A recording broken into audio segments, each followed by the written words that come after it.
जय श्री कृष्ण एवरीवन। और वापस से आज सभी का स्वागत है हमारे लव लाइफ मनी की जर्नी के अंदर, जिसका आज हम लोग देखने वाले हैं डे 3। और आगे के 2 दिन का मैं थोड़ा सा रिवीजन दे देता हूँ इससे पहले कि हम लोग और आगे बढ़े हैं। फर्स्ट डे हम लोगों ने देखा था पावर ऑफ ग्रैटिट्यूड, मनी ने कितना कुछ किया हमारे लिए पूरी जिंदगी।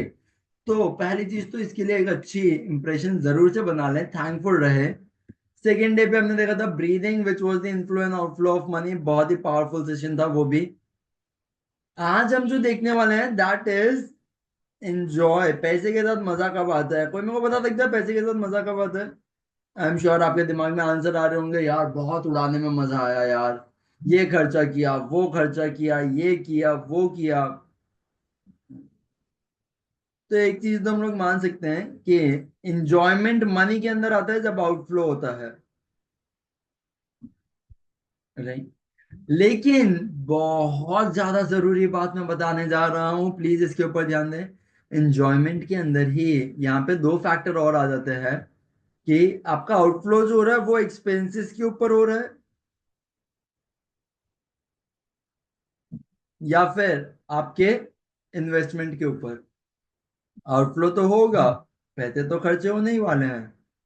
क्या आपका एक्सपेंस हो रहा है या इन्वेस्ट हो रहा है? क्यों? क्योंकि ये एक्सपेंसेस जो होते हैं इनका नेचर होता है लाइबिलिटी। लाइबिलिटी मतलब कि मेरे खर्चे, मेरे उधार, मेरे बोझ। लेकिन इन्वेस्टमेंट का जो नेचर होता है वो होता है एसेट की तरह। रिच लोगों को पता है मजा किस में आता है, अपने लिए और एसेट बनाने में। Creating assets, that is what rich people find useful, fruitful, enjoying process. हम लोग क्या सोचते हैं, रिच हो जाएंगे ना फिर ये खर्चा करूंगा, फिर ये करूंगा, फिर वो करूंगा। इन सब चीजों की वजह से होता क्या है, हम लोग वो चीजें कर तो नहीं पाते हैं क्योंकि हम रिच भी नहीं हो पाते हैं। और रीजन, हम बेसिक चीज भूल जाते हैं। रिच लोगों को मजा खर्चे करने में नहीं आता है, आपको अपनी आइडेंटिटी बदलनी होगी। रिच लोगों को एक्चुअल में जो मजा आता है वो होता है एसेट क्रिएट करने में। एसेट क्या होता है, लाइबिलिटी क्या होती है?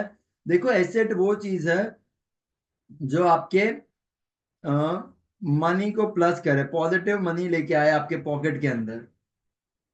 वो सारी चीजें एसेट है जिससे भी पैसा आ रहा है।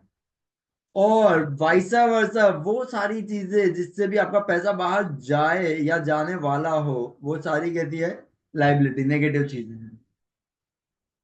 तो रिच लोगों को भी जैसे हमारे माइंडसेट के अंदर होता है पॉजिटिव और नेगेटिव, तो जो ज्यादा पॉजिटिव होता है वो ज्यादा हैप्पी होता है, correct. Same goes in richness. अगर आप रिच भी बने हो तो यहाँ पे ये चीज आप लोगों को माननी ही पड़ेगी, इसके ऊपर काम करना ही पड़ेगा कि आप अपने एक्सपेंसेस वाला जो कॉलम है, मनी के आउटफ्लो को इसमें से कट करके आप अपने इन्वेस्टमेंट वाला कॉलम में मनी को डालिए। That is when your money create starts creating asset, जो हमने ये यहाँ पे देखे हैं। और एक बार जैसे ही ये एसेट बनने लगते हैं, ये एसेट से फिर आप मोर मनी की तरफ जाने लगते हो, क्योंकि एसेट क्या था? एसेट वो था जो आपकी जेब में पैसे लेके आ रहा है। आपने उस पैसे से एक और एसेट बनाया, वो और पैसे लेके आ रहे हो, और पैसे से और एसेट, और एसेट से और पैसे। अब देख रहे हो ये कैसे लूप घूम बनता जा रहा है। So more money gives more asset, but at the same time more assets it gives you more money. So if you truly want to become rich, focus on this particular pattern कि आप investments के ऊपर ज्यादा ध्यान दें। आपको उन चीजों में ज्यादा मजा आना चाहिए जहां पे आपके पैसे इन्वेस्ट हो रहे हो, ना कि खर्चे हो रहे हो। अगर आप सच्ची में खुद की रिच आइडेंटिटी देखते हैं तो खुद को ऐसे देखिए ही मत कि यार वाह मैं रिच हो गया तो ये खर्चा करूंगा, फिर मैं ये खरीदूंगा, फिर मैं ऐसा बन जाऊंगा, फिर मैं वैसा। ये सोचो कि वाह मेरी इतनी बड़ी कंपनी होगी, इस कंपनी के अंदर इतने लोगों को जॉब मिलेगी, मेरा ये काम होगा, ये कंपनी मेरे को इतना जनरेट करके देगी। ये सारी चीजें, that is the positive thinking, that is the good thinking.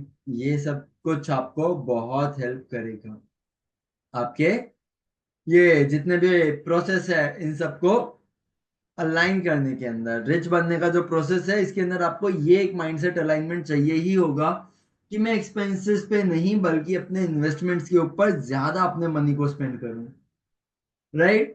तो अब जरूर मैं ऐसे कि आप लोगों से पूछ सकता हूँ कि आप लोगों को किस चीज में मजा आता है, और आप लोग क्या बोलोगे? खर्चा करने में मजा आता है? Definitely not, now I know your intentions.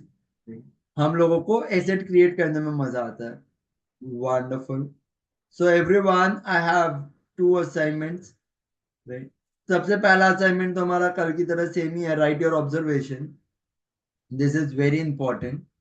The second assignment is think about assets in your life.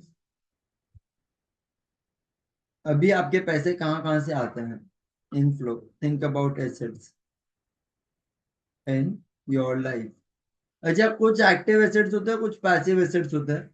Active assets के ऊपर एक्टिवली काम करना पड़ता है पैसे कमाने के लिए। पैसिव एसेट्स के अंदर एक्टिवली काम नहीं करना पड़ता है, फिर भी पैसा आता ही रहता है। तो आपको अपने एक्टिव पैसिव इन सब के ऊपर हम लोग बाद में जाएंगे। अभी सिर्फ ये देखना है कि आपकी लाइफ के अंदर क्या क्या एसेट्स हैं आपके पास, इसके बारे में अवेयर होते हैं। ओके, थैंक यू, जय श्री कृष्णा।